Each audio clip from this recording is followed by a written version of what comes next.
ಗುಂಡ್ಲುಪೇಟೆ ತಾಲೂಕಿನ ಬಂಡೀಪುರ ಅರಣ್ಯ ವಲಯದ ಭೀಮನ್ಬೀಡು ಗ್ರಾಮದಲ್ಲಿ ಶನಿವಾರ ಮಧ್ಯಾಹ್ನ ಸುಮಾರು 12:45 ವೇಳೆಗೆ ಹುಲಿ ದಾಳಿಗೆ ಮೇಕೆ ಮರಿ ಬಲಿಯಾದ ಘಟನೆ ನಡೆದಿದೆ.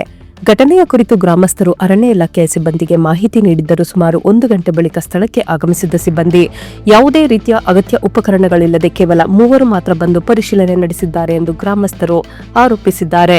ಈ ವೇಳೆ ಡ್ರೋನ್ ಮೂಲಕ ಪರಿಶೀಲನೆ ನಡೆಸುವಂತೆ ಗ್ರಾಮಸ್ಥರು ಸೂಚಿಸಿದಾಗ ಒಂದೇ ಡ್ರೋನ್ ಇದ್ದು ಅದು ಪಡಗೂರು ಗ್ರಾಮದಲ್ಲಿ ಇದೆ, ಸಂಜೆ ವೇಳೆಗೆ ತಂದು ಕಾರ್ಯಾಚರಣೆ ನಡೆಸುತ್ತೇವೆ ಎಂದು ಹೇಳಿ ಸ್ಥಳದಿಂದ ಸಿಬ್ಬಂದಿ ತೆರಳಿದ್ದಾರೆ ಎಂದು ತಿಳಿದುಬಂದಿದೆ. ಅರಣ್ಯ ಇಲಾಖೆಯ ಈ ರೀತಿಯ ನಿರ್ಲಕ್ಷ್ಯವೇ ಮಾನವ ಪ್ರಾಣಿ ಸಂಘರ್ಷ ಹೆಚ್ಚಾಗಲು ಕಾರಣವಾಗಿದೆ ಎಂದು ಗ್ರಾಮಸ್ಥರು ಆಕ್ರೋಶ ವ್ಯಕ್ತಪಡಿಸಿದ್ದು, ಘಟನೆಯ ಬಳಿಕ ಗ್ರಾಮದಲ್ಲಿ ಭಯದ ವಾತಾವರಣ ನಿರ್ಮಾಣವಾಗಿದೆ. ರೈತರು ತಮ್ಮ ಜಮೀನುಗಳಿಗೆ ಹೋಗಲು ಸಹ ಎದುರುತ್ತಿದ್ದಾರೆ ಎಂದು ಗ್ರಾಮಸ್ಥರು ಆರೋಪಿಸಿದ್ದಾರೆ. ಇದೇ ವೇಳೆ ಘಟನಾ ಸ್ಥಳದಿಂದ ಕೇವಲ ಸುಮಾರು 200 ಮೀಟರ್ ಅಂತರದಲ್ಲಿ ಸರ್ಕಾರಿ ಹಿರಿಯ ಪ್ರಾಥಮಿಕ ಶಾಲೆ ಇರುವುದರಿಂದ ಮಕ್ಕಳನ್ನ ಶಾಲೆಗೆ ಕಳುಹಿಸುವುದಕ್ಕೂ ಪೋಷಕರು ಆತಂಕ ವ್ಯಕ್ತಪಡಿಸಿದ್ದಾರೆ. ಈ ಕುರಿತು ಹಿರಿಯ ಅರಣ್ಯಾಧಿಕಾರಿಗಳಿಗೆ ಕರೆ ಮಾಡಿದರೂ ಯಾವುದೇ ಪ್ರತಿಕ್ರಿಯೆ ದೊರೆಯುತ್ತಿಲ್ಲ ಎಂದು ಗ್ರಾಮಸ್ಥರು ದೂರಿದ್ದು, ಪರಿಸ್ಥಿತಿ ಇದೇ ರೀತಿಯಲ್ಲಿ ಮುಂದುವರಿದರೆ ರೈತ ಸಂಘದಿಂದ ಉಗ್ರ ಹೋರಾಟ ನಡೆಸಬೇಕಾಗುತ್ತದೆ ಎಂದು ಎಚ್ಚರಿಕೆ ನೀಡಿದ್ದಾರೆ. ಹುಲಿ ಹಾಗೂ ಗ್ರಾಮ ಸುತ್ತಮುತ್ತ ಕಾಣಿಸಿಕೊಂಡಿರುವ ಚಿರತೆಯನ್ನ ತಕ್ಷಣ ಸೆರೆ ಹಿಡಿದು ಗ್ರಾಮಸ್ಥರಿಗೆ ಭದ್ರತೆ ಒದಗಿಸಬೇಕೆಂದು ಕರ್ನಾಟಕ ರಾಜ್ಯ ರೈತ ಸಂಘ ಹಾಗೂ ಹಸಿರು ಸೇನೆ ಸಂಘಟನೆಗಳು ಒತ್ತಾಯಿಸಿವೆ. ಗುಂಡ್ಲುಪೇಟೆ ಪಟ್ಟಣದ ಪ್ರವಾಸಿ ಮಂದಿರ ಸಭಾಂಗಣದಲ್ಲಿ ನಡೆದ ಮಾಧ್ಯಮಗೋಷ್ಠಿಯಲ್ಲಿ ಮಾತನಾಡಿದ ಶಾಸಕರಾದ ಎಚ್ಎಂ ಗಣೇಶ್ ಪ್ರಸಾದ್ ರವರು ಪಟ್ಟಣದಲ್ಲಿ ಸಂಚಾರ ನಿಯಂತ್ರಣ ಹಾಗೂ ಅಕ್ರಮ ಗಣಿಗಾರಿಕೆ ತಡೆಯಲು ಹಲವು ಕ್ರಮಗಳನ್ನು ಕೈಗೊಳ್ಳಲಾಗಿದೆ ಎಂದರು. ಪಟ್ಟಣದಲ್ಲಿ ಬೆಳಗ್ಗೆ 8:30 ರಿಂದ 10 ಗಂಟೆಯವರೆಗೆ ಹಾಗೂ ಮಧ್ಯಾಹ್ನ 3:30 ರಿಂದ ಸಂಜೆ 5 ಗಂಟೆಯವರೆಗೆ ಗಣಿಗಾರಿಕೆ ಸಂಬಂಧಿಸಿದ ಟಿಪ್ಪರ್ ಲಾರಿಗಳ ಸಂಚಾರವನ್ನು ನಿಷೇಧಿಸಲಾಗಿದೆ ಎಂದರು.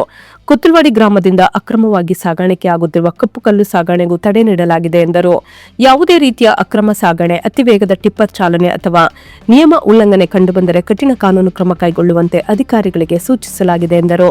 ಪಟ್ಟಣದಲ್ಲಿ ಹೆಚ್ಚುತ್ತಿರುವ ವಾಹನ ಸಂಚಾರ ಸಮಸ್ಯೆಯನ್ನು ಗಮನದಲ್ಲಿಟ್ಟುಕೊಂಡು ಮುಖ್ಯಮಂತ್ರಿ ಸಿದ್ದರಾಮಯ್ಯ ಹಾಗೂ ಗೃಹ ಸಚಿವ ಡಾ ಜಿ ಪರಮೇಶ್ವರ್ ಅವರ ಗಮನಕ್ಕೆ ತಂದು ಗುಂಡ್ಲುಪೇಟೆಯಲ್ಲಿ ಸಂಚಾರ ಪೊಲೀಸ್ ಠಾಣೆ ಮಂಜೂರು ಮಾಡಿಸಲಾಗಿದೆ. ಶೀಘ್ರದಲ್ಲೇ ಅದನ್ನು ಉದ್ಘಾಟನೆ ಮಾಡಲಾಗುವುದು ಎಂದರು.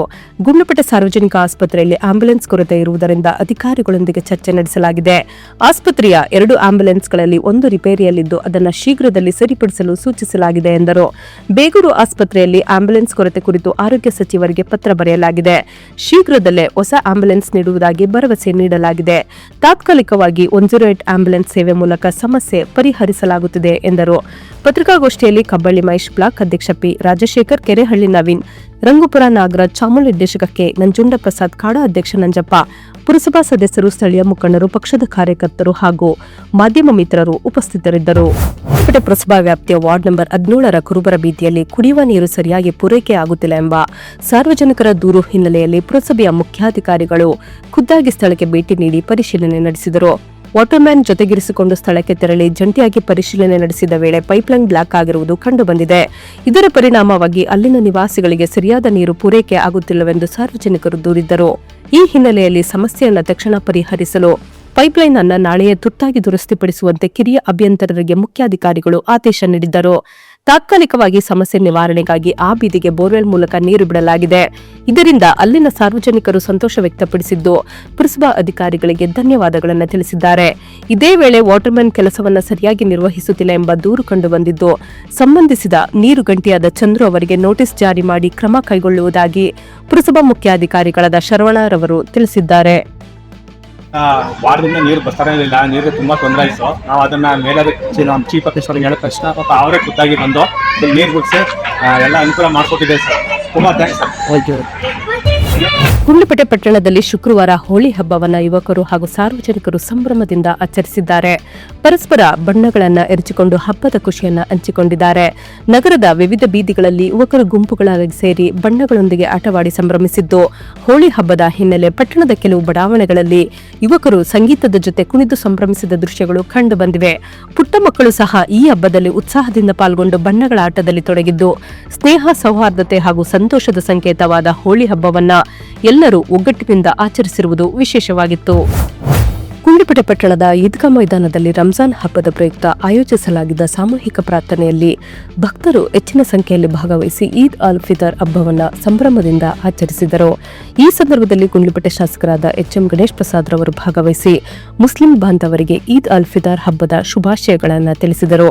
ರಂಜಾನ್ ಮಾಸದಲ್ಲಿ ಪಾಲಿಸಲಾಗುವ ಉಪವಾಸ ಮತ್ತು ಪ್ರಾರ್ಥನೆಗಳು ಮಾನವನನ್ನ ಅಲ್ಲಾಹಗೆ ಇನ್ನಷ್ಟು ಹತ್ತಿರವಾಗುವಂತೆ ಮಾಡುತ್ತವೆ ಹಾಗೂ ಜೀವನದಲ್ಲಿ ಶಕ್ತಿ ಮತ್ತು ಸರಿಯಾದ ಮಾರ್ಗದರ್ಶನ ನೀಡುತ್ತವೆ ಎಂದು ಅವರು ತಿಳಿಸಿದರು.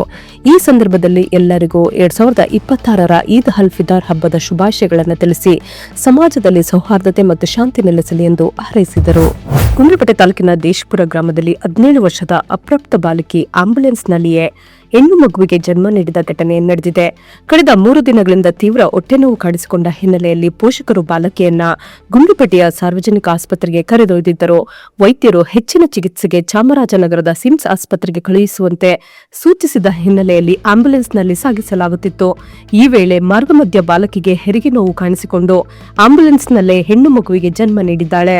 ನಂತರ ಬಾಲಕಿಯನ್ನು ವಿಚಾರಿಸಿದಾಗ ದೇಶಪುರ ಗ್ರಾಮದ ಸುರೇಶ್ ಎಂಬಾತ ಲೈಂಗಿಕ ದೌರ್ಜನ್ಯ ಎಸಗಿರುವುದಾಗಿ ತಿಳಿಸಿದ್ದು, ಈ ಕುರಿತು ಬಾಲಕಿಯ ತಂದೆ ಬೇಗೂರು ಪೊಲೀಸ್ ಠಾಣೆಯಲ್ಲಿ ದೂರು ನೀಡಿದ್ದಾರೆ. ದೂರಿನ ಆಧಾರದ ಮೇಲೆ ಪೊಲೀಸರು ಆರೋಪಿ ವಿರುದ್ಧ ಪೋಕ್ಸೋ ಕಾಯ್ದೆಯಡಿ ಪ್ರಕರಣ ದಾಖಲಿಸಿಕೊಂಡು ತನಿಖೆ ಕೈಗೊಂಡಿದ್ದಾರೆ. ಸದ್ಯ ತಾಯಿ ಮತ್ತು ಮಗು ಆಸ್ಪತ್ರೆಯಲ್ಲಿ ಚಿಕಿತ್ಸೆ ಪಡೆಯುತ್ತಿದ್ದು ಆರೋಗ್ಯ ಸ್ಥಿರವಾಗಿದೆ ಎಂದು ತಿಳಿದು ಬಂದಿದೆ. ಗುಂಡ್ಲುಪೇಟೆ ತಾಲೂಕಿನ ಬೇರಂಬಾಡಿ ಗ್ರಾಮದಲ್ಲಿ ರೈತರ ಜಮೀನುಗಳಲ್ಲಿ ಕಾಣಿಸಿಕೊಳ್ಳುತ್ತಿದ್ದ ಹುಲಿಯನ್ನ ಅರಣ್ಯ ಇಲಾಖೆ ಸೋಮವಾರ ಸಂಜೆ ಯಶಸ್ವಿಯಾಗಿ ಸೆರೆ ಹಿಡಿದಿದೆ. ಬೇರಂಬಾಡಿ ಗ್ರಾಮ ಪಂಚಾಯಿತಿ ವ್ಯಾಪ್ತಿಯ ರೈತರೊಬ್ಬರ ಜಮೀನಿನಲ್ಲಿ ಸೋಮವಾರ ಮುಂಜಾನೆ ಸುಮಾರು 7 ಗಂಟೆಯಿಂದಲೇ ಹುಲಿ ಸಂಚರಿಸುತ್ತಿರುವುದು ಕಂಡು ಬಂದಿತ್ತು. ಗ್ರಾಮಸ್ಥರಲ್ಲಿ ಇದರಿಂದಾಗಿ ಆತಂಕ ಸೃಷ್ಟಿಯಾಗಿತ್ತು. ಬೆಳಗ್ಗೆ ಅದೇ ಗ್ರಾಮದ ಒಬ್ಬ ರೈತ ಸ್ವಲ್ಪದರಲ್ಲೇ ಪ್ರಾಣಾಪಾಯದಿಂದ ಪಾರಾಗಿರುವುದಾಗಿ ಗ್ರಾಮಸ್ಥರು ತಿಳಿಸಿದ್ದರು. ಈ ಹಿನ್ನೆಲೆಯಲ್ಲಿ ತ್ವರಿತವಾಗಿ ಕಾರ್ಯಾಚರಣೆ ನಡೆಸುವಂತೆ ಸಾಮೂಹಿಕ ನಾಯಕತ್ವದ ಕರ್ನಾಟಕ ರಾಜ್ಯ ರೈತ ಸಂಘ ಹಾಗೂ ಹಸಿರು ಸೇನೆ ವತಿಯಿಂದ ಅರಣ್ಯ ಇಲಾಖೆಯನ್ನ ಒತ್ತಾಯಿಸಲಾಗಿತ್ತು. ಇದಾದ ಬಳಿಕ ಅರಣ್ಯ ಇಲಾಖಾ ಅಧಿಕಾರಿಗಳು ಸ್ಥಳಕ್ಕೆ ಭೇಟಿ ನೀಡಿ ಕಾರ್ಯಾಚರಣೆ ಆರಂಭಿಸಿದ್ದರು. ಬಂಡೀಪುರ ಅರಣ್ಯ ಇಲಾಖೆಯ ಡ್ರೋನ್ ಪೈಲಟ್ ಕೌಶಿಕ್ ಅವರ ಸಹಕಾರದೊಂದಿಗೆ ಹುಲಿಯ ಚಲನವಲನವನ್ನು ಗುರುತಿಸಿ ಸುಮಾರು 4.5 ಗಂಟೆಗಳ ಕಾಲ ಸತತ ಕಾರ್ಯಾಚರಣೆ ನಡೆಸಲಾಯಿತು. ನಂತರ ನಾಗಪ್ಪ ಎಂಬುವರ ಬಾಳೆ ತೋಟದಲ್ಲಿ ಹುಲಿಗೆ ಅರವಳಿಕೆ ಚುಚ್ಚುಮದ್ದು ನೀಡಿ ಸಾಕಾನೆಗಳ ಸಹಾಯದಿಂದ ಸುರಕ್ಷಿತವಾಗಿ ಸೆರೆ ಹಿಡಿಯಲಾಗಿದೆ. ಸೆರೆ ಹಿಡಿದ ಹುಲಿ ಸುಮಾರು 1.5 ಇಂದ 2 ವರ್ಷದ ಗಂಡು ಹುಲಿ ಎಂದು ತಿಳಿದು ಬಂದಿದ್ದು ಗಾಯಗೊಂಡಿರುವುದರಿಂದ ಮೈಸೂರಿನ ಪುನರ್ವಸತಿ ಕೇಂದ್ರಕ್ಕೆ ಕಳುಹಿಸಲಾಗಿದೆ ಎಂದು ಎಸಿಎಫ್ ನವೀನ್ ಕುಮಾರ್ ತಿಳಿಸಿದ್ದಾರೆ. ಪರಿಶಿಷ್ಟ ಜಾತಿಗಳ ಒಳ ಮೀಸಲಾತಿಯಲ್ಲಿ ಬಲಗೈ ಸಮುದಾಯಕ್ಕೆ ಅನ್ಯಾಯವಾಗುತ್ತಿದೆ ಎಂದು ಆರೋಪಿಸಿ ಬಲಗೈ ಸಮುದಾಯ ಒಕ್ಕೂಟ ಹಾಗೂ ಹೊಳೆಯ ಬ್ರಿಗೇಡ್ ಮೀಸಲಾತಿ ಸಂರಕ್ಷಣಾ ಸಮಿತಿ ಗುಂಡ್ಲುಪೇಟೆ ವತಿಯಿಂದ ಸೋಮವಾರ ತಹಶೀಲ್ದಾರ್ ಮುಖಾಂತರ ರಾಜ್ಯ ಸರ್ಕಾರಕ್ಕೆ ಮನವಿ ಸಲ್ಲಿಸಲಾಯಿತು. ಸುಪ್ರೀಂ ಕೋರ್ಟ್ ತೀರ್ಪಿನ ಹಿನ್ನೆಲೆಯಲ್ಲಿ ಪರಿಶಿಷ್ಟ ಜಾತಿಗಳಲ್ಲಿ ಒಳ ಮೀಸಲಾತಿ ಜಾರಿಗೆ ಸಂಬಂಧಿಸಿ ರಾಜ್ಯ ಸರ್ಕಾರ ನಿವೃತ್ತ ನ್ಯಾಯಮೂರ್ತಿ ನಾಗಮೋಹನ್ ದಾಸ್ ಅವರ ನೇತೃತ್ವದಲ್ಲಿ ಏಕಸದಸ್ಯ ಆಯೋಗವನ್ನು ರಚಿಸಿದ್ದು, ಆಯೋಗವು 101 ಸಮುದಾಯಗಳ ಸಾಮಾಜಿಕ, ಆರ್ಥಿಕ ಹಾಗೂ ಶೈಕ್ಷಣಿಕ ಹಿಂದುಳಿದ ಕುರಿತು ಅಧ್ಯಯನ ನಡೆಸಿ ಸರ್ಕಾರಕ್ಕೆ ವರದಿ ಸಲ್ಲಿಸಿತು. ಅದರ ಆಧಾರದ ಮೇಲೆ ಸರ್ಕಾರ ಪರಿಶಿಷ್ಟ ಜಾತಿಗಳನ್ನು ಎ, ಬಿ ಹಾಗೂ ಸಿ ಪ್ರವರ್ಗಗಳಾಗಿ ವರ್ಗೀಕರಿಸುವ ಕ್ರಮ ಕೈಗೊಂಡಿದೆ. ಆದರೆ ಈ ವರದಿಯಲ್ಲಿ ಹಲವು ಲೋಪದೋಷಗಳಿದ್ದು ಬಲಗೈ ಸಂಬಂಧಿತ ಜಾತಿಗಳಿಗೆ ಜನಸಂಖ್ಯೆ ಹಾಗೂ ರೋಸ್ಟರ್ ಬಿಂದುವಿನಲ್ಲಿ ಅನ್ಯಾಯವಾಗುತ್ತಿದೆ ಎಂದು ಸಂಘಟನೆಗಳು ಆರೋಪಿಸಿವೆ. ಈ ಹಿನ್ನೆಲೆಯಲ್ಲಿ ವರದಿಯನ್ನು ಮರುಪರಿಶೀಲಿಸಿ ಮೀಸಲಾತಿ ಆದೇಶವನ್ನ ಪರಿಷ್ಕರಿಸಬೇಕು ಹಾಗೂ ಶಿಕ್ಷಣ ಮತ್ತು ಉದ್ಯೋಗದಲ್ಲಿ ಸಮಾನ ಅವಕಾಶ ಕಲ್ಪಿಸಬೇಕು ಎಂದು ಮನವಿಯಲ್ಲಿ ಒತ್ತಾಯಿಸಲಾಗಿದೆ. ಈ ವೇಳೆ ಡಾ ನವೀನ್ ಮೌರ್ಯ, ಬಸವರಾಜ್ ಅಗತ್ಕೌಡ್ನಳ್ಳಿ, ಮಾಟಳ್ಳಿ ಸುಭಾಷ್, ಛಲವಾದಿ ಸೋಮೇಶ್, ನಾಗರಾಜು, ದೊಡ್ಡತುಪ್ಪೂರು ರವಿ, ಸಾಮ್ರಾಟ್, ಬಲ್ಚವಾಡಿ ಹುಲ್ಲಾಸ್ ಹಾಗೂ ಇನ್ನಿತರರು ಉಪಸ್ಥಿತರಿದ್ದರು. ಸೊ ಫ್ರೆಂಡ್ಸ್, ಇದಾಗಿತ್ತು ಇವತ್ತಿನ ನ್ಯೂಸ್. ನಿಮಗೆ ಈ ಹೊಸ ಪ್ರಯತ್ನ ಇಷ್ಟವಾದಲ್ಲಿ ಕೂಡಲೇ ನಮ್ಮ ಚಾನೆಲ್ ಅನ್ನು ಲೈಕ್ ಮಾಡಿ, ಶೇರ್ ಮಾಡಿ, ಸಬ್ಸ್ಕ್ರೈಬ್ ಮಾಡಿ.